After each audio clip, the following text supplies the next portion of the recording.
അമ്മ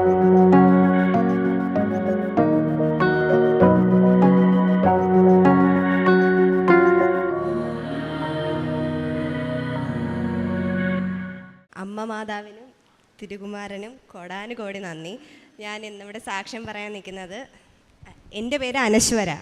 ഞാൻ ആറ്റിങ്ങൽ നിന്നാണ് വരുന്നത്, തിരുവനന്തപുരം ജില്ലയിലെ ആറ്റിങ്ങൽ നിന്ന്. ഞാൻ ജൂൺ 9 ആദ്യമായിട്ട് കൃപാസനത്തിൽ എത്തുന്നത്. ജൂൺ 9 അമ്മ ഉടമ്പടി എടുത്തിരുന്നു, ഞാൻ കൂടെ വന്നതാണ്. അപ്പോൾ അന്ന് തന്നെ എനിക്ക് ഒരു അനുഭവം ലഭിച്ചിരുന്നു.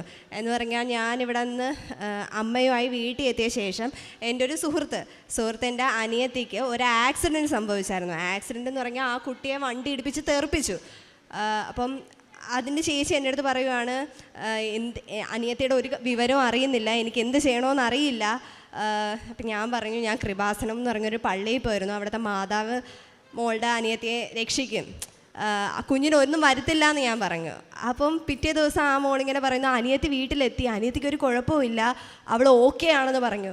ഞാൻ ആ കാർ ആക്സിഡൻറ്റ് ഞാൻ കണ്ടായിരുന്നു, ഞാൻ ശരിക്കും പേടിച്ചു പോയി. അപ്പോൾ എനിക്ക് ഉറപ്പാണ് മാതാവിൻ്റെ ഒരു ഇതിലാണ് ആ കുഞ്ഞിന് ഒന്നും പറ്റാതെ ആ കുഞ്ഞ് സൗഖ്യത്തോടെ വീട്ടിലെത്തിയെന്ന് ഞാൻ വിശ്വസിക്കുന്നു.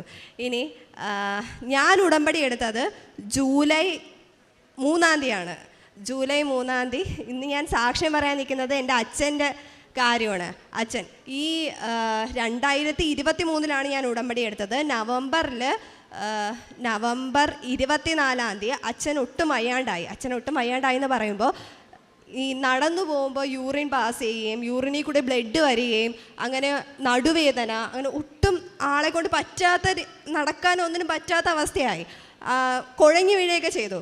അങ്ങനെ ഞങ്ങൾ ഞങ്ങളുടെ വീട്ടിന് അടുത്തുള്ള ഒരു ആശുപത്രിയിൽ കൊണ്ടുപോയ ടൈമിൽ അവർ പറഞ്ഞു, സംഭവം പ്രശ്നമാണ്, ടെസ്റ്റൊക്കെ ചെയ്യണം. ഓരോ ടെസ്റ്റിനും അവർ എഴുതി തന്നു. അങ്ങനെ ഞങ്ങൾ പിറ്റേ ദിവസവും ഒട്ടും വയ്യാണ്ടായി. രാത്രി ഞാനും അമ്മയും കൂടി അച്ഛനെ ആശുപത്രിയിൽ കൊണ്ടുപോയപ്പോൾ അവർ വീണ്ടും ടാബ്ലറ്റ്സും ഇഞ്ചക്ഷനും എടുത്തിട്ട് വീട്ടിൽ പറഞ്ഞു വിട്ടു. പിന്നെ സ്കാൻ ചെയ്തപ്പോൾ സ്കാനിങ് അവിടെ നിൽക്കുന്ന ചേച്ചിമാരൊക്കെ തമ്മി പറയുന്നുണ്ടായിരുന്നു, ഇത് പ്രശ്നമാണ്, ഉടനെ തന്നെ ഡോക്ടറിനെ കാണിക്കണം, വെച്ചുകൊണ്ട് നിൽക്കണം എന്നൊക്കെ പറഞ്ഞായിരുന്നു. അങ്ങനെ പിറ്റേ ദിവസം വീട്ടിനടുത്തുള്ള ഹോസ്പിറ്റലിൽ കാണിച്ച ടൈമിൽ ഡോക്ടർ ട്രിവാൻഡ്രം മെഡിക്കൽ കോളേജിലോട്ട് റെഫർ ചെയ്തു. അങ്ങനെ 1 തിരുവനന്തപുരം മെഡിക്കൽ കോളേജിൽ യൂറോളജി ഡിപ്പാർട്ട്മെൻറ്റിൽ അച്ഛനെയും കൊണ്ട് ഞങ്ങൾ പോയി, ഞാനും അമ്മയും കൂടി പോയി. അപ്പം അവിടെ നിന്ന ഡോക്ടർ അച്ഛന് മുമ്പ് സ്ട്രോക്ക് വന്നിട്ടുണ്ട്, മരുന്ന് കഴിക്കുന്നുണ്ടായിരുന്നു, പക്ഷെ ഉടമ്പടി എടുത്ത ശേഷം അച്ഛനെല്ലാം നോർമലായി, അച്ഛന് മരുന്ന് കഴിക്കാതെ തന്നെ ആൾ ഓക്കെ ആയി. അത് അമ്മ ഒരു വട്ടം വന്ന് സാക്ഷ്യം പറഞ്ഞായിരുന്നു. അപ്പം അച്ഛൻ്റെ എല്ലാ അസുഖങ്ങളുമൊക്കെ എഴുതിയെടുത്തിട്ട് ഡോക്ടർ പറഞ്ഞു, ഇത് സീരിയസ് ആണ്. അപ്പോൾ ഒരു സ്കാൻ റിപ്പോർട്ട് കയ്യിലുണ്ട്. അപ്പോൾ പറഞ്ഞു, ഇത് സീരിയസ് ആണ്, ഇനി എന്താണ്, ഇത് സീരിയസ് ആണ്, ഒരു CT സ്കാൻ ചെയ്ത് നോക്കാം, എന്നിട്ട് നമുക്ക് ഫർദർ പ്രൊസീജിയറിലോട്ട് പോകാമെന്ന് പറഞ്ഞു. അപ്പം CT സ്കാൻ ചെയ്യാൻ മെഡിക്കൽ കോളേജിലാണെങ്കിൽ ഇപ്പം നമ്മൾ ഡേറ്റ് എടുക്കുകയാണെങ്കിൽ 1 മാസം കഴിഞ്ഞൊക്കെ ഡേറ്റ് കിട്ടുള്ളൂ. ഡേറ്റ് കിട്ടാനൊക്കെ ഭയങ്കര പാടാണ്. അപ്പോൾ ഡോക്ടർ പറഞ്ഞ് മെഡിക്കൽ കോളേജിൻ്റെ അകത്ത് ചെയ്യാൻ നിൽക്കേണ്ട, വെളിയിൽ പ്രൈവറ്റായിട്ട് പോയി ചെയ്താൽ മതി എന്ന് പറഞ്ഞു. അപ്പം 1 നമ്മൾ ആദ്യമായിട്ട് കാണിച്ചപ്പോൾ പറഞ്ഞു 5 തന്നെ അടുത്ത OP വന്ന് കാണിക്കണം എന്നിങ്ങനെ ഡോക്ടർ പറഞ്ഞായിരുന്നു. അങ്ങനെ ഞാൻ അമ്മ അച്ഛനെയും കൂടെ നിന്ന സമയത്ത് ഞാൻ ലാബിൽ പോയി തിരക്കുകയൊക്കെ ചെയ്തായിരുന്നു. അപ്പോൾ അവർ പറഞ്ഞു, പ്രൈവറ്റ് ഒരു ലാബിൽ 6 ചെയ്ത് തരാമെന്ന് പറഞ്ഞു. അപ്പോൾ ഞാൻ പറഞ്ഞു 5 കാണിക്കാനുള്ളത്, 6 കാണിച്ചാൽ പറ്റില്ല അങ്ങനെയൊക്കെ പറഞ്ഞപ്പോൾ അവർ പറഞ്ഞില്ല, ഡേറ്റ് ഇല്ല, കിട്ടില്ല, പ്രൈവറ്റ് ആയിട്ടുള്ള അവിടെ പോലും അവർ ഡേറ്റ് തരുന്നില്ല. അങ്ങനെ നിൽക്കുമ്പോൾ എനിക്കൊരു ഫ്രണ്ടുണ്ട്, മെഡിക്കൽ കോളേജ് പഠിക്കുവാണ് അവൾ. അപ്പം അവളുടെ കെയർ ഓഫിൽ ഒരു സിസ്റ്റർ വഴി എനിക്ക് 4 അവിടെ മെഡിക്കൽ കോളേജിൽ തന്നെ CT സ്കാൻ എടുക്കാനുള്ള ഡേറ്റ് കിട്ടി.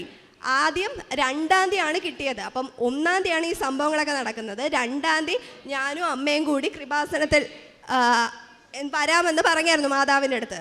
അപ്പോൾ ആദ്യം 2 കിട്ടിയ ഡേറ്റ് മാതാവ് 4 ആക്കി തന്നു. ആ 4 തന്നെ എല്ലാ റിപ്പോർട്ടുകളും കിട്ടുകയും ചെയ്തു. അതിന് മുമ്പ് 2 ഞാൻ ഇവിടെ വന്നെന്ന് പറഞ്ഞില്ലേ, 2 ഇവിടെ വന്ന് ഫാദറിൻ്റെ ബ്ലെസ്സിങ്സ് അച്ഛൻ്റെ ഫോട്ടോയിൽ, അച്ഛന് യൂറിൻ ഹോൾഡ് ചെയ്ത് വെക്കാൻ പറ്റില്ല, അപ്പോൾ അച്ഛന് അത്രയും ദൂരം ട്രാവൽ ചെയ്യാൻ പറ്റില്ല. അങ്ങനെ അച്ഛൻ്റെ ഫോട്ടോയും കൊണ്ടുവന്ന് ഫാദറിൻ്റെ ബ്ലെസ്സിങ്സോടെയൊക്കെയാണ് ഞങ്ങൾ വീട്ടിൽ പോയത്. വീട്ടിൽ പോയപ്പോഴേ ഈ രണ്ടാമത് തന്നെ അച്ഛനിൽ മാറ്റങ്ങളൊക്കെ കണ്ടു തുടങ്ങി. ആൾ നല്ലപോലെ നടന്നു തുടങ്ങി, എപ്പോഴും കിടക്കുന്ന ആൾ നടന്നൊക്കെ തുടങ്ങി. പിന്നെ അച്ഛന് ഇതിൻ്റെ പ്രശ്നമല്ലായിരുന്നു, അച്ഛന് പൊതുവേ കേൾവി ഒത്തിരി കുറവായിരുന്നു. പക്ഷേ ഈ അച്ഛൻ്റെ ബ്ലെസ്സിങ്സ് കിട്ടിയ ആ രണ്ടാം തീയതി അച്ഛന് നല്ലപോലെ ചെവിയൊക്കെ കേൾക്കാം. അപ്പോൾ ഞങ്ങളിങ്ങനെ നോക്കി നിന്നു, ഒരുപാട് വ്യത്യാസം അന്ന് തന്നെ ഫീൽ ചെയ്ത് തുടങ്ങി. അപ്പോൾ ഇത് കഴിഞ്ഞ് 4-ാം തീയതി അച്ഛനെയും കൊണ്ട് സ്കാൻ ചെയ്യാൻ വേണ്ടി പോയി. സ്കാൻ ചെയ്യാൻ വേണ്ടി ഞാൻ നേരത്തെ പോയായിരുന്നു ഹോസ്പിറ്റലിൽ. പോയ ടൈമിലാണ് പറയുന്നത് ക്രിയാറ്റിൻ്റെ അളവ് കൂടുതലാണ്, ഇപ്പോൾ സ്കാൻ ചെയ്യാൻ പറ്റില്ല, ഉടനെ കൺസൾട്ട് ചെയ്ത് ഉടനെ ഡോക്ടറിനെ പോയി കാണാൻ പറഞ്ഞു. അപ്പം മെഡിക്കൽ കോളേജിൽ ട്യൂസ്ഡേയും ഫ്രൈഡേയും ആണ് നമുക്ക് ഡേറ്റ് കിട്ടി. അപ്പം ആ ഡേറ്റിലെല്ലാം നമുക്ക് കൺസൾട്ട് ചെയ്യുന്ന ഡോക്ടേഴ്സിനെ കാണാൻ പറ്റില്ല. അപ്പം മൺഡേ ആണ് ഞാൻ ഈ CT സ്കാൻ എടുക്കാൻ വന്നത്. അപ്പോൾ ഒരു ഹോപ്പുമില്ല, ഡോക്ടറിനെ കാണാൻ പറ്റില്ല എന്നാണ് ആദ്യം പറഞ്ഞത്. അപ്പം എൻ്റെ കയ്യിൽ കാശ് രൂപം ഉണ്ടായിരുന്നു. ഞാൻ കാശ് രൂപം മുറുകെ പിടിച്ച് അവിടെ OP കൗണ്ടറിൽ ഒന്നും കൂടെ പോയി ചോദിച്ചു എന്തെങ്കിലും മാർഗം ഉണ്ടോ. അപ്പോൾ പറഞ്ഞ് യൂറോളജി ഡിപ്പാർട്ട്മെൻറ്റിൽ ചെന്ന് ചോദിക്കാൻ പറഞ്ഞു. അങ്ങനെ ഞാൻ ചെന്ന് ചോദിച്ച ടൈമിൽ അവിടുത്തെ ഇരുന്ന സിസ്റ്റർ പറഞ്ഞ് ഇപ്പോൾ ഡോക്ടർ റൗണ്ട്സിന് വന്നിട്ടുണ്ട്, ഓടിപ്പോയി കണ്ടു നോക്ക്, ചിലപ്പോൾ നടക്കുമെന്ന് പറഞ്ഞു. അങ്ങനെ ഞാൻ ഓടിപ്പോയി ഡോക്ടറിനെ കണ്ടപ്പോൾ ഡോക്ടർ അവിടെ നിൽപ്പുണ്ട്. ഞാൻ സംസാരിച്ച സമയത്ത് ഡോക്ടർ സ്കാൻ മാറ്റി തന്നു, വേറൊരു സ്കാൻ ചെയ്യാൻ പറഞ്ഞു കിട്ടും. അങ്ങനെ അതും കൊണ്ട് താഴെ വന്നപ്പോഴേക്കും അച്ഛനും അമ്മയൊക്കെ വന്നായിരുന്നു. അങ്ങനെ സ്കാൻ ചെയ്യാൻ വേണ്ടി പോയി. സ്കാൻ ചെയ്യുന്നതിൻ്റെ അവിടെ ഒരു ഡ്യൂട്ടി ഡോക്ടർ കാണും. അപ്പം ഡോക്ടർ നമുക്ക് മുമ്പ് കയ്യിലുള്ള റിപ്പോർട്ട്സ് നോക്കും, സ്കാൻ ചെയ്ത് കിട്ടിയ റിപ്പോർട്ട്സ് നോക്കും.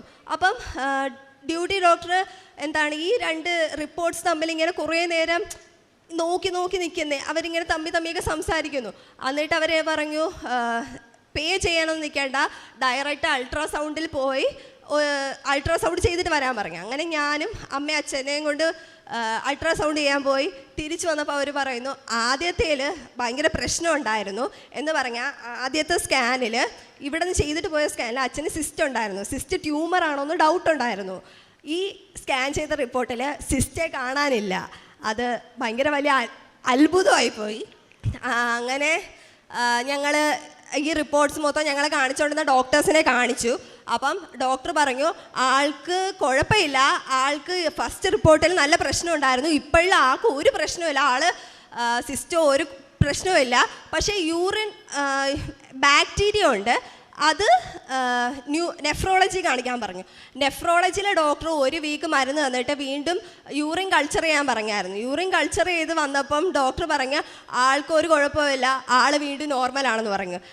ഇതേ ഡോക്ടർ തന്നെ ഗ്യാസ്ട്രോ വിഭാഗത്തിലും കൺസൾട്ട് ചെയ്യാൻ വിട്ടായിരുന്നു. അതിന് മുമ്പ് വേറൊരു സംഭവം ഉണ്ടായി. ഒരു ദിവസം അമ്മ രാത്രി എന്ന് പറഞ്ഞു അച്ഛന് വയ്യാത്ത ആളാണ്, അപ്പം മരുന്ന് അച്ഛൻ ഇങ്ങനെ ചോദിക്കും ഞാൻ ഇത്രയും വയ്യാത്ത ആളായിട്ട് എനിക്കൊരു മരുന്നും ഇല്ലേ, അങ്ങനെ ചോദിക്കുമായിരുന്നു. അപ്പം അമ്മ പറഞ്ഞ് നാളെ നോക്കിക്കോ, ഒരു മരുന്നും വേണ്ടാന്ന് ഡോക്ടർ പറയും. അപ്പം ഞാൻ അമ്മ ഇങ്ങനെ നോക്കി, അതെങ്ങനെ പറയാൻ പറ്റും, അച്ഛൻ ഇത്രയും വയ്യാത്ത ആളല്ലേ, അച്ഛൻ ഇങ്ങനെ മരുന്ന് പോലും ഇല്ലാതെ ശരിയാവുമെന്ന് ഇങ്ങനെ പറയാൻ പറ്റും, ഒരു മരുന്നെങ്കിലും കാണൂലേ, അത്ര അവശനായല്ലേ ഞങ്ങൾ ആശുപത്രി കൊണ്ടുപോയത്. പിറ്റേ ദിവസം പോയ സമയത്ത് ഗ്യാസ്ട്രോ വിഭാഗത്തിലെ ഡോക്ടർ കൺസൾട്ട് ഞാൻ OP പേപ്പറിൽ എഴുതി തന്ന് no medicine required only diet control എന്ന്. ഞാനിത് കണ്ടപ്പോൾ ഞെട്ടിപ്പോയി. ശരിക്കും ഞാൻ ഒട്ടും എക്സ്പെക്റ്റ് ചെയ്തില്ല. അത് കണക്ക് തന്നെ യൂറോളജി ചെന്നപ്പോഴും പറഞ്ഞ് ഇനി ഒരു മരുന്ന് കഴിക്കേണ്ട, ആൾ ഓക്കെയാണ്, ആൾ പെർഫെക്റ്റ്ലി ഓക്കെയാണ്, ഇനി ഒരു കുഴപ്പമില്ല, ആളെ കൊണ്ടുവരണ്ടെന്ന് പറഞ്ഞു. ഈ 29-ാം തീയതിയാണ് അവസാനമായിട്ട് കൺസൾട്ട് ചെയ്യാൻ പോയത്. ഡോക്ടേഴ്സ് പറഞ്ഞു, ഞാൻ ചോദിച്ചു ഇനി എന്ന് വരണം ഡോക്ടർ എന്ന് ചോദിച്ചു. അപ്പോൾ ഡോക്ടർ പറഞ്ഞു ഇനി വരണ്ട, അച്ഛന് ഒരു കുഴപ്പമില്ല, അച്ഛൻ ഓക്കെ ആയെന്ന് പറഞ്ഞു. ഇത് മാതാവും തിരുകുമാരനും തന്ന വലിയൊരു അനുഗ്രഹമാണ്. പിന്നെ അടുത്ത അനുഗ്രഹം എന്ന് പറഞ്ഞാൽ അമ്മയുടെ വലത്തെ പാദത്തിൽ ഒരു എല്ല് വളരുന്നുണ്ടായിരുന്നു. അപ്പോൾ ഡോക്ടർ പറഞ്ഞു ഇത് ഓപ്പറേഷൻ ചെയ്തിട്ടും കാര്യമില്ല, വീണ്ടും പ്രശ്നമായിരിക്കും, ഓപ്പറേഷൻ ചെയ്യാൻ നിൽക്കേണ്ടെന്ന് പറഞ്ഞു. അമ്മ അച്ഛൻ്റെ ധ്യാനം, നമ്മുടെ ജോസഫ് അച്ഛൻ്റെ ധ്യാനം എപ്പോഴും റെഗുലറായിട്ട് കാണുന്നതാണ്. ഒരു ദിവസം 2-3 ധ്യാനം ഒരുമിച്ചിരുന്ന് കണ്ട് വീട്ടിൽ വന്നിട്ട് അമ്മ പറഞ്ഞു നീ എൻ്റെ കാലിലൊന്ന് തൊട്ട് നോക്കാൻ പറഞ്ഞു. ഞാൻ തൊട്ട് നോക്കിയപ്പോൾ അവിടെ ഇങ്ങനെ പരന്ന് നിൽക്കുന്നത് എന്ന് പറഞ്ഞാൽ മുഴ കണക്ക് നിന്ന് എല്ല് വളരുന്ന ഒരു സംഭവം കാല് എല്ല് വളരുന്നില്ല, കാല് നോർമലായി. അത് കണ്ടപ്പോൾ വീണ്ടും മാതാവിൻ്റെ ഒരു അത്ഭുതം കണ്ട് ഞാൻ വീണ്ടും ഞെട്ടിപ്പോയി. കാര്യം ആ 2-3 മാസം അമ്മ ഇങ്ങനെ എപ്പോഴും വന്ന് ഇത് കുറയുന്നില്ലല്ലോ എന്ന് ചോദിച്ചിട്ടുണ്ട്. 2 ധ്യാനം കണ്ട് ആ ധ്യാനത്തിൻ്റെ അവസാനം അമ്മയുടെ ഈ അസുഖം പൂർണ്ണമായിട്ടും മാറി. പിന്നെ അമ്മയ്ക്ക് തന്നെ അമ്മ സാക്ഷ്യപ്പെടുത്താമെന്ന് പറഞ്ഞതായിരുന്നു. അമ്മയ്ക്ക് 4 ദിവസം നടക്കാൻ പറ്റാത്ത രീതിയിൽ കാല് ഭയങ്കര വേദനയായിരുന്നു. അപ്പം അമ്മയുടെ കാലുവേദന അമ്മ പറഞ്ഞ് സാക്ഷ്യം പറഞ്ഞോളാം മാതാവേ എന്ന് പറഞ്ഞ ഉടനെ അമ്മയുടെ കാലിൻ്റെ വേദന മാറിയായിരുന്നു. പിന്നെ എൻ്റെ പ്രൈവറ്റ് പാർട്ടിൽ ഒരു കൊച്ചു മുഴ കണക്ക് വന്നായിരുന്നു. അപ്പോൾ ഞാൻ ഉടമ്പടി വസ്തുക്കളൊക്കെ ഉപയോഗിച്ച് പ്രാർത്ഥിച്ച് 2 ദിവസം ഞാൻ നല്ല രീതിയിൽ പേടിച്ചായിരുന്നു. പക്ഷെ 3ൻ്റെ അന്ന് അങ്ങനെ ഒരു സംഭവമേ അവിടെ ഇല്ല. ആ ഒരു രീതിയിൽ ഫുള്ള് മാറി. അതും എനിക്ക് കിട്ടിയ വലിയൊരു അനുഗ്രഹമാണ്. പിന്നെ പത്രം, എനിക്ക് മാതാവിൻ്റെ സുഗന്ധാഭിഷേകം കിട്ടിയിട്ടുണ്ട് എന്ന് പറയുമ്പോൾ എനിക്ക് പത്രം കൊടുക്കുന്ന ഒരുപാട് ഇഷ്ടമുള്ള കാര്യമാണ്. പത്രം എത്ര കിട്ടിയാലും കൊടുക്കും. എന്ന് പറഞ്ഞാൽ ഞങ്ങളുടെ വീട്ടിനടുത്ത് അമ്മയ്ക്ക് തയ്യക്കടയാണ്. അപ്പോൾ അമ്മയുടെ കടയിൽ തയ്ക്കാൻ വരുന്ന ഒരുപാട് പേരെടുത്ത് മാതാവിൻ്റെ കാര്യം പറയുകയും അവർക്ക് എന്തെങ്കിലും അസുഖം ഉണ്ടോ എന്ന് പറഞ്ഞാൽ അമ്മ അപ്പോഴേ കുരിശ് വരച്ച് പ്രാർത്ഥിക്കുകയൊക്കെ ചെയ്യും. അപ്പം അവിടെ ഇങ്ങനെ വന്നവരിൽ പലരും ഉണ്ട്, ഇങ്ങനെ പറയും കൃപാസനത്തിൽ പോയി കുറേ കെട്ട് പത്രം ഇരിക്കുന്നു, ഞങ്ങൾക്ക് ഉഷ കൊടുക്കാൻ പറ്റില്ല, ഉഷ കൊടുക്കുമെന്ന് ചോദിക്കും. എനിക്കും അമ്മയ്ക്കും അത് കേൾക്കുമ്പോൾ ഭയങ്കര സന്തോഷമാണ്. അവരങ്ങനെ 18 കെട്ട് പത്രം തന്നെ ഒരു വീട്ടിൽ നിന്ന് ഒറ്റയടിക്ക് തന്നിട്ടുണ്ട്. ഞാനും അമ്മയും കൊടുത്തത് തീർത്തിട്ടുണ്ട്. ഞങ്ങൾക്ക് പത്രം കൊടുക്കുന്നത് ഭയങ്കര ഇഷ്ടമാണ്. അങ്ങനെ ഞാനിവിടെ ഇടയ്ക്കിടയ്ക്ക് വരാറുണ്ട്. 5 കെട്ടോ 6 കെട്ട് പത്രമൊക്കെ ഒരുമിച്ച് വാങ്ങിക്കൊണ്ട് പോകാറുണ്ട്. അങ്ങനെ ഞാൻ പഠിക്കുന്ന കരുനാഗപ്പള്ളിയിൽ നിന്നാണ്. അപ്പം അവിടെ ഒരു ഹോസ്പിറ്റലിൽ ഞാൻ ഈ രോഗികളെ കാണാനും പത്രം കൊടുക്കാനും ഒക്കെ പോകും. അപ്പം ഈ പത്രം കൊടുക്കാൻ പോകുന്ന ടൈമിൽ 3rd ഫ്ലോറിലാണ് എനിക്ക് രോഗികളൊക്കെ കിടക്കുന്നത്. അപ്പം ഞാനവിടെ മേളിൽ പോകുന്ന ടൈമിൽ താഴെ നിന്ന് നോക്കിയപ്പോൾ ഒരു പത്രം ഇരിക്കുന്നു, ഒരു ബെഞ്ചിൽ ഒരു പത്രം ഇരിക്കുന്നു. എനിക്കത് കണ്ടപ്പോൾ ഭയങ്കര വിഷമമായി. അയ്യോ, ഇതിനെ ആരെങ്കിലും ചവിട്ടോ, എനിക്ക് അങ്ങനെയൊക്കെ ഒരു വിഷമം. അങ്ങനെ ഞാൻ വിചാരിച്ചു ഒരു കാര്യം ചെയ്യും, ഇവിടെ നിന്ന് പ്രാർത്ഥിച്ചിട്ട് താഴെ ഇറങ്ങുമ്പോൾ ആ പത്രം ഉണ്ടെങ്കിൽ അത് അർഹതപ്പെട്ട ഒരാളുടെ കയ്യിൽ ഏൽപ്പിക്കാമെന്ന് പറഞ്ഞ് ഞാൻ നിന്നു. അങ്ങനെ ഞാനിവിടെ നോക്കിയപ്പോൾ വേറൊരു മാമൻ ആ പത്രം വായിച്ചിട്ട് ആ മാമൻ ആ പത്രം കൊണ്ട് പോയി. അപ്പോൾ ഞാൻ ഹാപ്പിയായി, അർഹതപ്പെട്ട ഒരാളുടെ ആ പത്രം കിട്ടി. അങ്ങോട്ട് ഞാൻ പ്രാർത്ഥിച്ചൊക്കെ കൊടുത്തിട്ട് താഴെ വന്ന ടൈമിൽ ഇങ്ങനെ നടന്നു പോകുന്ന സമയത്ത് ഒരു പത്രം ചവിട്ടി മെതിച്ചിട്ടേക്കാണ്. ഞാൻ ആ പത്രം എടുത്തിട്ട് തൂത്ത് തുടച്ച്, അവിടെ ഒരുപാട് കുട്ടികളും പിള്ളേരും എല്ലാവരും നിൽക്കുന്നു, ആരും ആ പത്രം എടുക്കുകയൊന്നും ചെയ്തില്ല. അത് കണ്ടപ്പോൾ എനിക്ക് വിഷമമായി. ഞാൻ ആ പത്രം എടുത്തിട്ട് നല്ല രീതിയിൽ നിവർത്തി തുടച്ചെടുത്തിട്ട് ഞാൻ ഇത് അർഹതപ്പെട്ടവന് കൊടുക്കണം എന്നിങ്ങനെ പറഞ്ഞ് ഞാനിങ്ങനെ വെളിയിൽ ഇറങ്ങിയ സമയത്ത് ഒരു ആൻറ്റിയുടെ മോൻ അവിടെ ന്യൂമോണിയ വന്ന് കിടക്കുവാണ്. അപ്പം ആൻറ്റിയുടെ അടുത്ത് ഞാൻ പറഞ്ഞു, ആൻറ്റി കൃപാസനം എന്ന് പറഞ്ഞൊരു പള്ളിയുണ്ട്, അവിടുത്തെ മാതാവ് അസാധ്യമായിട്ട് ഒന്നുമില്ല, ആൻറ്റിയുടെ മോൻ്റെ എല്ലാ അസുഖവും മാറും എന്ന് പറഞ്ഞ് ഞാൻ എല്ലാ കാര്യങ്ങളും പറഞ്ഞു കൊടുത്തിട്ട് പത്രം ആൻറ്റിക്ക് കൊടുത്ത്. ആൻറ്റിക്കാണെങ്കിൽ കിട്ടിയ ഉടനെ ഭയങ്കര നിധി കിട്ടിയ കണക്ക് ഭയങ്കര സന്തോഷം. എനിക്കും അത് കാണാൻ ഭയങ്കര സന്തോഷമായി. അപ്പോൾ എൻ്റെ അടുത്ത് ഭയങ്കര ഒരു മുല്ലപ്പൂ കണക്കുള്ള ഭയങ്കര മണം. ഞാനിങ്ങനെ ആൻറ്റി അടുത്ത് ചോദിച്ച്, ആൻറ്റിക്കൊരു മണം അടിക്കുന്നു. അപ്പോൾ ആൻറ്റി പറയുന്നത് അടിക്കുന്നുണ്ട്. എന്നിട്ട് ഞാനിങ്ങനെ തിരിഞ്ഞിട്ട് അവിടെ വേറെയും കുറേ ആൻറ്റിമാർ നിൽപ്പുണ്ട്, മുസ്ലിംസ് ആയിട്ടുള്ള. ആൻറ്റി അടുത്ത് ഞാൻ ചോദിച്ചാൽ ആൻറ്റിക്ക് എന്തെങ്കിലും മണം അടിക്കുന്നുണ്ട്? അപ്പോൾ ആൻറ്റി പറഞ്ഞേ ഇല്ല.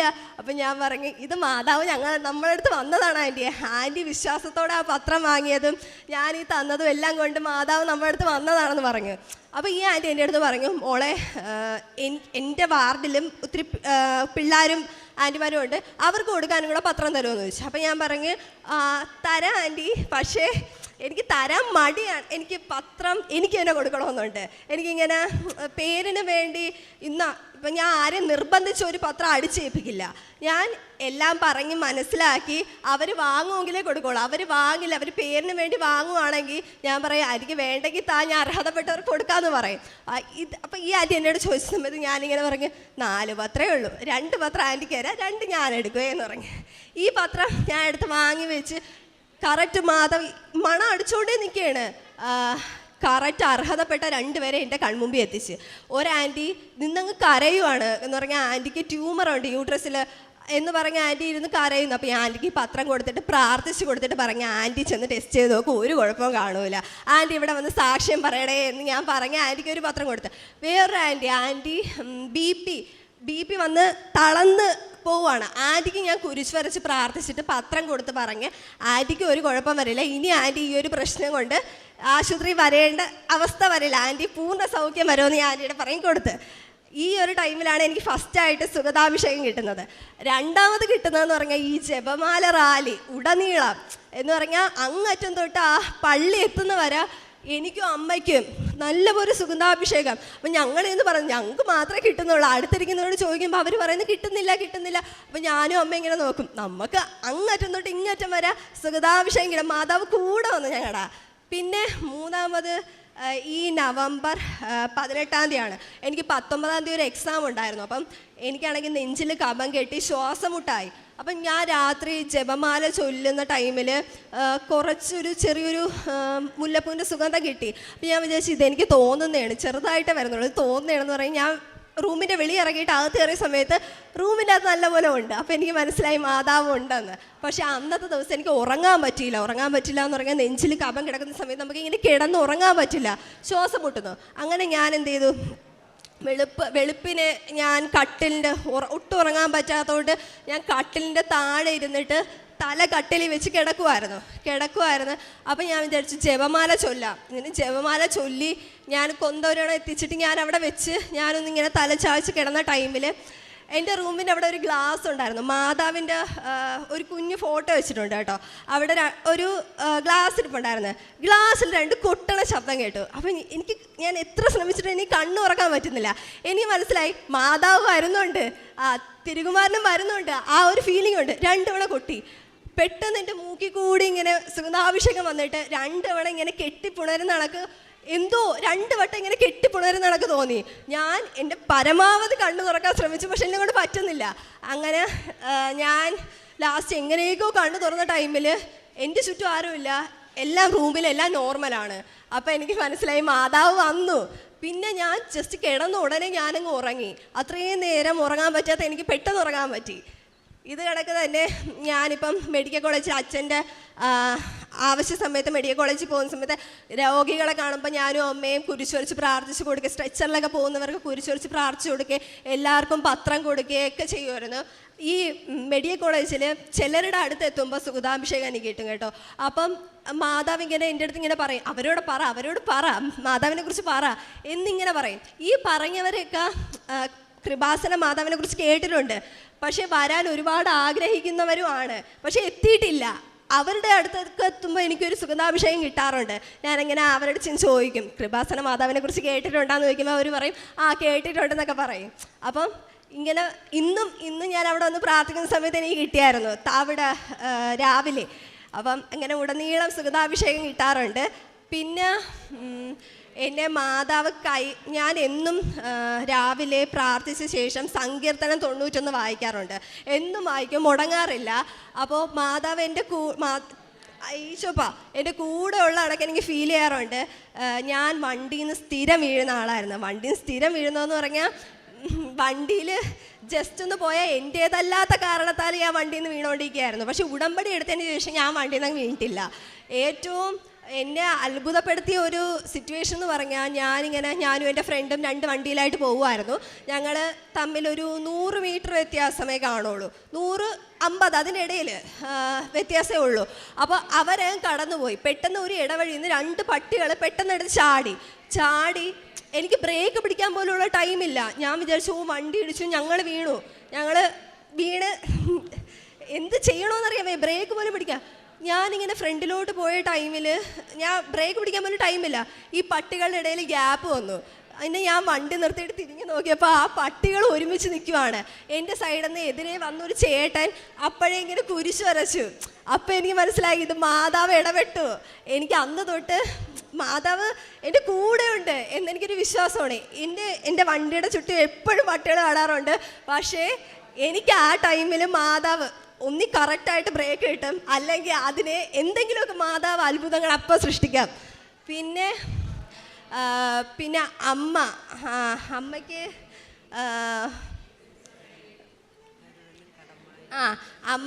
അമ്മ എപ്പോഴും പറയും ആരൊന്നും കടം വാങ്ങരുത് എന്നെപ്പോഴും അമ്മ ഇങ്ങനെ പറയും. അത് കണക്ക് തന്നെ അമ്മയ്ക്ക് ഇങ്ങനെ അതിനുശേഷം ഉടമ്പടി എടുത്തതിന് ശേഷം അമ്മയ്ക്ക് അത്യാവശ്യം അച്ഛൻ വയ്യാത്ത ആളാണ്, അമ്മ ഒരാളാണ് വീട് നോക്കുന്നത്. അപ്പം അമ്മ കടം വാങ്ങാതെ തന്നെ നമ്മുടെ ലോൺ അടയ്ക്കാനും എല്ലാത്തിനും മാർഗം എന്ന് പറഞ്ഞാൽ തയ്യലാണ്. അമ്മയ്ക്ക് തയ്യലൊക്കെ ഒരുപാട് കൂട്ടി തന്നിട്ടുണ്ട് മാതാവ്.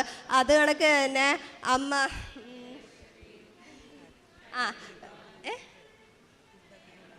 ഞങ്ങൾ പിന്നെ കാരുണ്യ പ്രവർത്തനം എന്ന് പറഞ്ഞാൽ എനിക്ക് ഇവിടെ പഠിക്കാൻ പോകുന്ന ടൈമിൽ ആശുപത്രികളിൽ രോഗികളെ കാണുകയും എനിക്ക് ഫുഡ് വീട്ടിൽ നിന്ന് കൊണ്ടു കൊടുക്കാൻ പറ്റാറില്ല. എനിക്ക് വിഷമമുണ്ട്. ആ ടൈമിൽ എൻ്റെ കയ്യിലിരിക്കുന്ന പൈസയോ അല്ലെങ്കിൽ ഞാൻ അവിടെ നിന്ന് ഫുഡ് വാങ്ങി ആർക്കെങ്കിലും കൊടുക്കുകയാണ് ചെയ്യുന്നത്. വീട്ടിലാണെങ്കിൽ ഞങ്ങൾ മിക്കപ്പോഴും ഒരുവിധം എല്ലാ ദിവസവും 2 പൊതിച്ചോറ് ആർക്കെങ്കിലും യോഗ്യതപ്പെട്ടവർക്ക് ഞങ്ങൾ എത്തിച്ചു കൊടുക്കാറുണ്ട്. പിന്നെ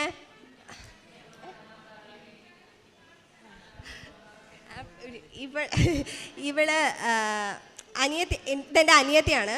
അപ്പം ഇവളുടെ ഒരു കാര്യമെന്ന് പറഞ്ഞാൽ ഇവൾ ഞങ്ങളുടെ കൂടെ അധികം വന്ന് പ്രാർത്ഥിക്കാനോ ഒന്നിനോ അങ്ങനെ നിൽക്കാറില്ല. പക്ഷെ ഇവൾക്ക് മാതാവിനെ ഭയങ്കര വിശ്വാസമാണ്. ഇവളുടെ ഏറ്റവും വലിയ കാര്യമെന്ന് പറയുമ്പോൾ മാതാവ് ഇവൾ എന്ത് മനസ്സിൽ ആഗ്രഹിച്ചാലും മാതാവ് അപ്പം കയ്യിലെത്തിച്ചു കൊടുക്കും. ചെറുതാണെന്ന് തോന്നും, പക്ഷേ ഇവളെ സംബന്ധിച്ച് വലിയ കാര്യമാണ്. ഇവളൊരു ദിവസം ഇങ്ങനെ കിടക്കുന്ന ടൈമിൽ അവൾക്ക് നൂഡിൽസ് വേണമെന്ന് ഭയങ്കര ആഗ്രഹമായിരുന്നു കേട്ടോ. അങ്ങനെ ഇവളിതൊന്നും ആരുടെ പറയാതെ ഇവൾ കയറി കിടന്ന് ഉറങ്ങി. അപ്പം താഴത്തെ വീട്ടിൽ, ഞങ്ങളുടെ വീട് താഴെ ഒരു ആൻറ്റി ഉണ്ടായിരുന്നു. ആ ആൻറ്റി അങ്ങനെ ഈ ബർത്ത്ഡേക്ക് പായസം അങ്ങനെ കൊണ്ടുവരുന്ന ആൻറ്റിയാണ്. അപ്പോൾ ഈ ആൻറ്റി പെട്ടെന്ന് ഇവളുടെ, എന്നാലും വീട്ടിൽ കയറില്ല, വെളിയിലൊക്കെ സാധനം വെച്ചിട്ടേ പോവുള്ളൂ. ആ ആൻറ്റി പെട്ടെന്ന് ഈ റൂമിൽ കയറി വന്ന് ഇവളുടെ കാലിൻ്റെ അടുത്ത് ഒരു പാക്കറ്റ് നൂഡിൽസ് വെച്ചിട്ട് പറഞ്ഞു, മോളെ എണീരെന്ന് പറഞ്ഞു. അപ്പോൾ ഇവളങ്ങ് ഞെട്ടിപ്പോയി. ഇതെങ്ങനെ ഈ ആൻറ്റി ഇങ്ങനെയൊന്നും ചെയ്യാറില്ല. അപ്പോൾ ഈ ആൻറ്റി പെട്ടെന്ന് ഇതൊക്കെ ചെയ്തപ്പോൾ ഇവൾ ഇതുപോലെ തന്നെ ഇവൾക്ക് ഒരുപാട് അനുഗ്രഹങ്ങളുണ്ട്. ഇവൾ എന്ത് കൊച്ചാഗ്രഹങ്ങൾ ആഗ്രഹിച്ചാലും അതെല്ലാം, കൊച്ചാവട്ടെ വലുതാവട്ടെ, എന്തും അപ്പം മാതാവ് സാധിച്ചു കൊടുക്കും. നമുക്ക് എന്താഗ്രഹിച്ചാലും നമുക്ക് അപ്പം തന്നെ കിട്ടാറുമുണ്ട്.